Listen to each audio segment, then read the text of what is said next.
All right, we've got Maria and Megan. So Maria, for those of you that don't know, the ECIB, she leads the TSR, the staffing room team, which is rocking and rolling with the appointment setters right now. And so she has a very clear inside track on sales management.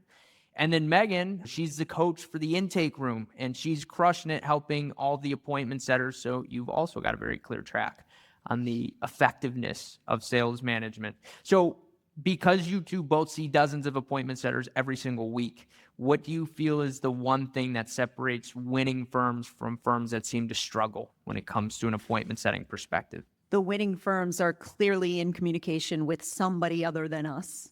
They've got people that are meeting with them and huddling with them and talking to them about their daily expectations, their weekly expectations. And yeah, they just seem to have a really good relationship with their manager. Okay. Yeah, I agree with that. I think what he was trying to get at is, in order for anybody in the sales role to feel confident in their manager, they have to have a trusting relationship. They need to know that they can come to them in times of their vulnerability, because as we all know, sales reps' highs are highs and their lows are low.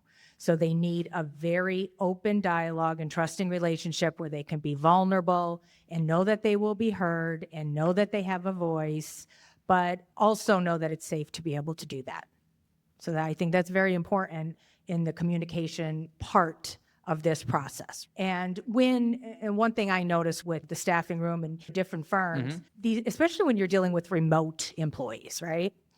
You need to have a bat phone for these guys. When they have a question, they're not in another room in an office down the hall where they could just go tap on somebody's shoulder. They're on an island by themselves. And they need to know that when they're stuck, they feel like they're all alone, that they have a direct lifeline to somebody on your team that's being attentive to what they need, because they are an important part of this process, right? So you need to have a way for them to reach somebody in a timely manner to get a question asked. Unfortunately, Megan, and I'm just being real here, guys, I don't know how many times we've had agents coming to us saying, we can't find anybody on our team. We can't find anybody on our team. And Megan and I are trying to find somebody on the team to just raise their hand and say, oh, we got somebody to help you. They're going to come. They're going to come to your rescue. These guys want to do well by you. And they need to know that they have your support to be able to do that. So please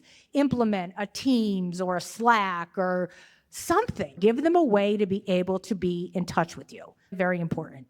So the communication, and you said it there, daily.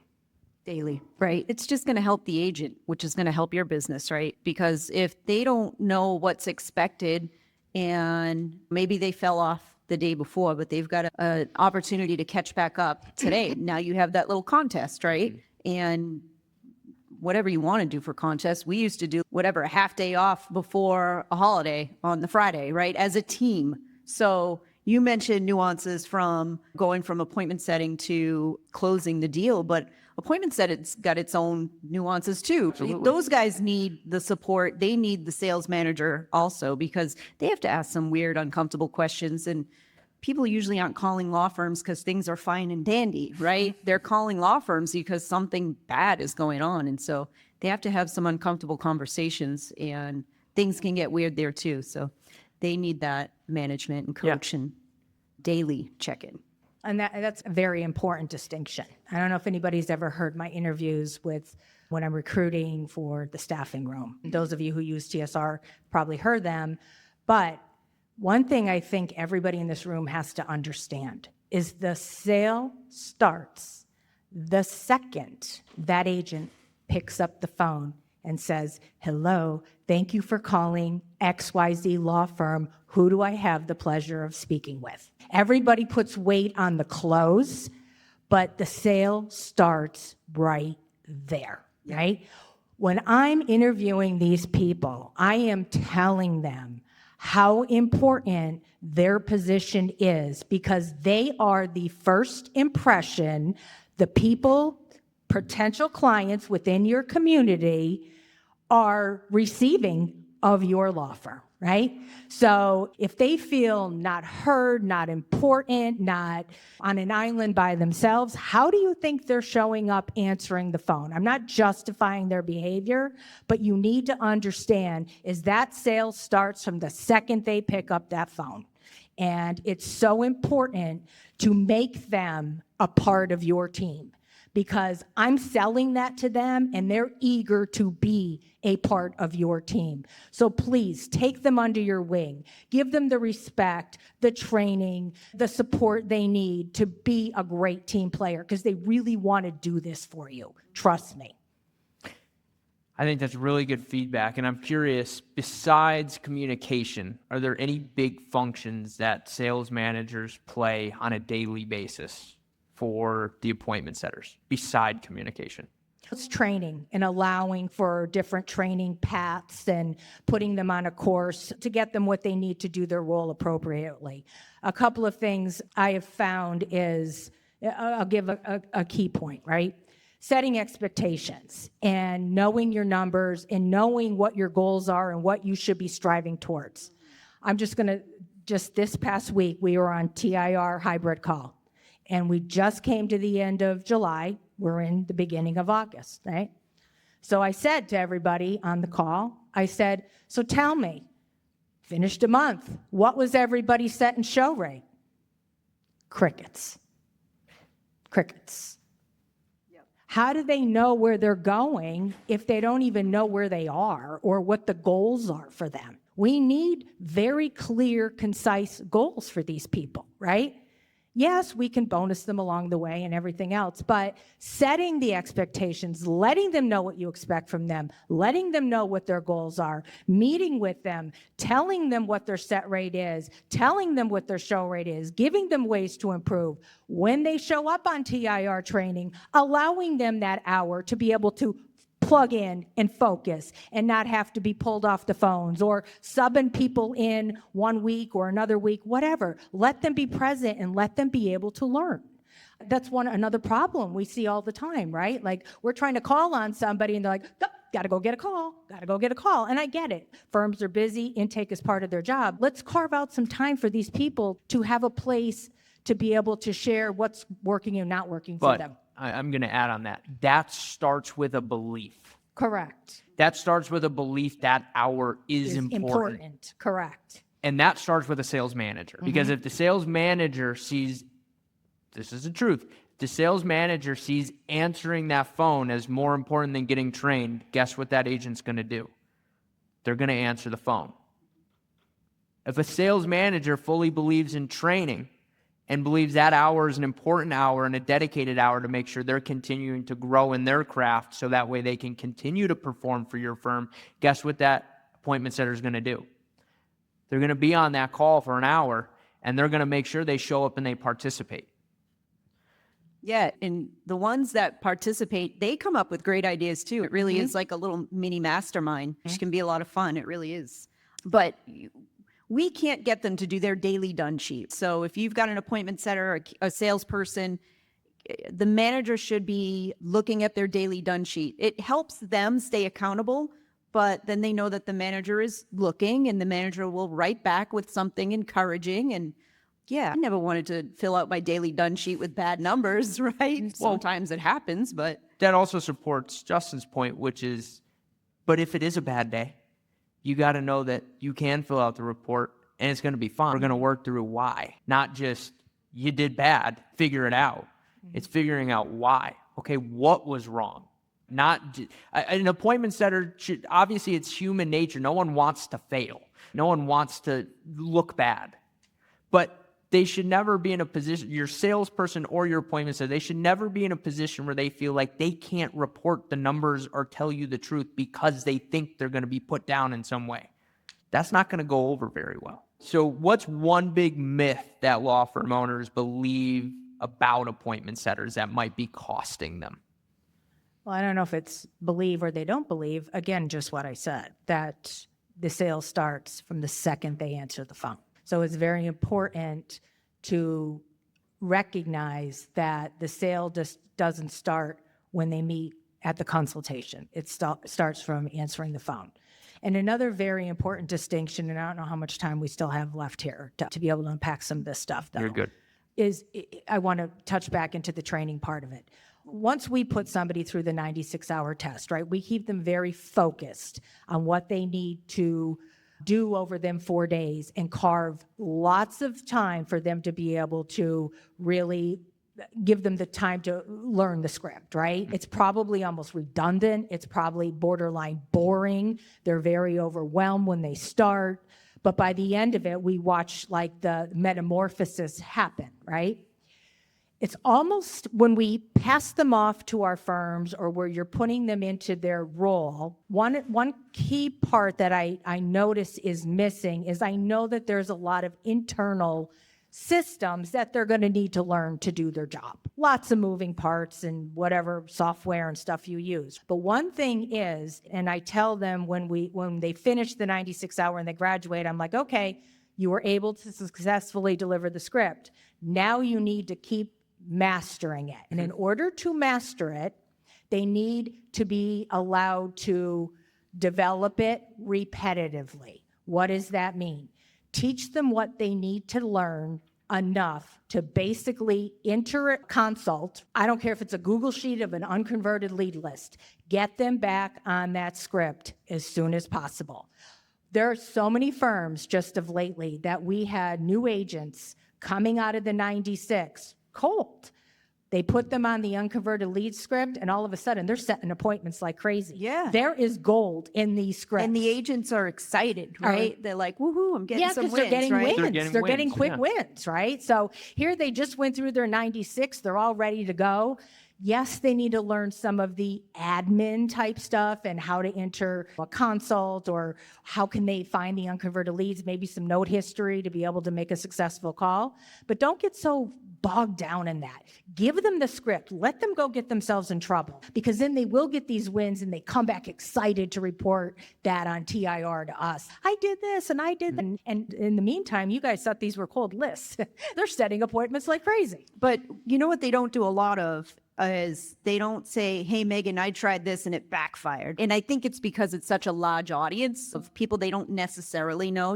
We've built a bond a little bit. We just meet them once a week and it's not always the same people. But Rich was a great trainer, as we all know. I'd bring my worst calls to him and he would coach me. We didn't even necessarily listen to the whole call. He'd say, stop. What do you think you did? How can we fix that?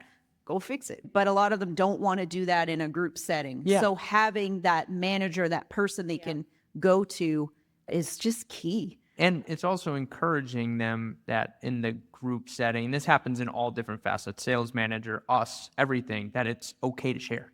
It's okay to share your thoughts, what went wrong, because that's how you improve. We're all human. Exactly. That's how you improve. And you made a good point about the 96-hour test, which is the 96-hour test can very quickly be undermined with the wrong next step, right? Correct. I want to ask this last question to each of you. So if you could wave a magic wand, okay, and you can give law firm owners one thing to implement as a sales manager right now, what would it be? What would be like your one most important thing?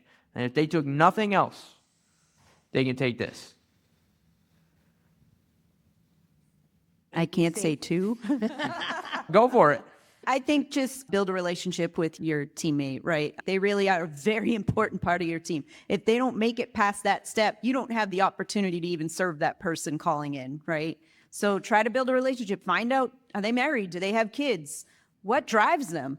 For me, I loved the day off, right? Bonuses are great too, but I always loved having that day off. And we made it a team thing and it was super fun. But find out what drives them. Find out a little bit more about them on a personal level. Yeah, build a relationship. Good That's answer. what we're asking them to do. It's true. It's true. How about you, Just?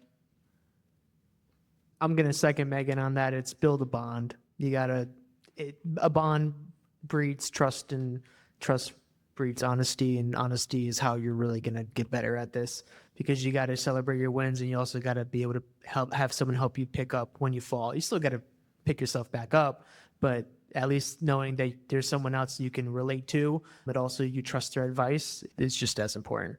The three keys that we need to improve, or our agents wish were improved, were communication, training, and a path for growth. I never once heard pay or anything else. It was good communication with their firms, good training and consistency in training and ongoing training and a path to get things done or answered or whatever, and a path of growth. If something does present within each of your firms and they have a way to potentially ascend, they want to know that. That inspires them to keep doing better. Maybe it's a bonus plan initially, but pay was not even one of the things that I heard anybody even mention. Wasn't even on the radar. And to confirm, those were the appointments that were surveyed that said this is what we would like within our law firms. That is correct. That speaks volumes. Yeah. Yep. And they were nobody at- mentioned pay or bonus. Nope.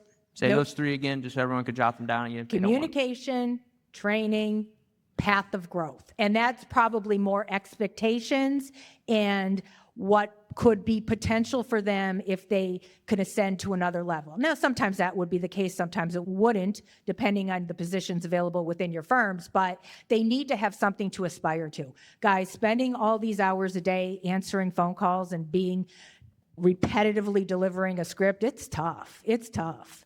So we really need to give them something to shoot for and give them a yatta boy every now and again because it's a tough job. Yeah, That's why there's a again, lot of turnover. People don't call law firms because things are going Correct, great, right? correct. That goes for appointment setters and closers. Yeah. Guys, it wears you down. Yeah, it does. It wears you down. Each of you know that, but it wears you down. And so if you, like, as a sales manager, if you slip into passive communication, before you know it, you can look up and wonder why either procedures aren't being followed like they should, scripting is off because they're not following it all the way, their close rate, their set rate, their show rate gets off. A lot of times that has to do with that person is getting to the brink of their burnout point, Yep. assuming all else is equal. They have the right process, they pass the 96-hour test, and they feel like they don't necessarily have a clear way to communicate that with you. When you slip into passive management is when stuff starts to go wrong. All of you in here are busy. All of your sales managers are busy. But this area of the law firm and managing the sales team is up there with one of the most important things that you can do for your firm. And you've got to make sure that you've got the right systems in place. And if right now you're not in a position to bring on a full-time sales manager, that's okay. Maybe not every firm is in that position. If you are, and you don't want to do all this stuff, then you should really strongly look into it. And if you are the law firm owner that is the sales manager right now, and you don't have the cash flow to support bringing in a sales manager yet, then you just got to make sure one of two things. Either A, you step up and you own this, or B, you got to be okay with knowing that you're going to have constant problems in your sales team. There will be continued turnover. There will be inconsistency. Even if it's not happening right now, I promise you, if you are passively managing, it's going to happen in one of your departments. So you want to make sure you get ahead of it. The question is, what is it really costing you? What does it really cost your firm by not paying attention to this and in not investing, whether it be the time, the training, or developing a new position for anybody on your sales team? What does it really cost the firm? Yeah, and here's my answer to that. It's not just money. No. Frustration. It's not just money. Yeah. It doesn't just cost the firm opportunity loss. Yeah. It's stress. It's peace of mind. It's frustration. Those are the things. It's hard to put a dollar amount on those things, but none of us like it. Yep. So that's why this is important. Okay, first off, a little bit of love for Megan and Maria. On 3, 1, 2, 3.